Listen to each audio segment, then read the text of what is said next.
God forbid if anything major does happen in White Bear, it's nice to have folks with that perspective and that experience that can help mitigate some of those issues. After nearly 20 years with the White Bear Lake Fire Department, Matt Bouthilet is committed to his city more than ever. White Bear is still my home.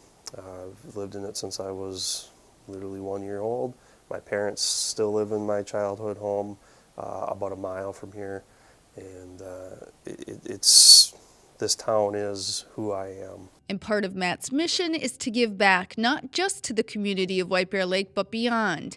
He's part of the Minnesota One medical assistance team, which requires him to be on call 4 months out of the year. Ever since Katrina, there was always a little bit of a critique that the response wasn't fast enough, so they really tried to pre-deploy us and get us on the ground, so if something bad happens, we're ready to go. More recently, his team provided medical assistance to victims of Hurricane Harvey in Houston and Maria in Puerto Rico.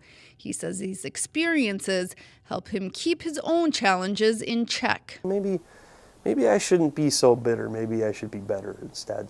I got it pretty good. As a paramedic, he's learned to keep his distance from patients.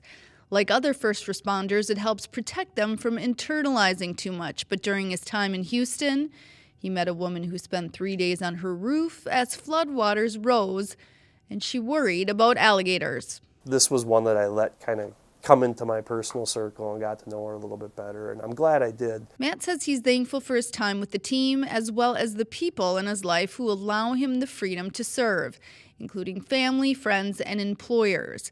And though he gives up personal comfort during each deployment, he gets a life-changing experience in return. I got something really positive out of it. It's hard to call it a disaster if you take something positive away from it.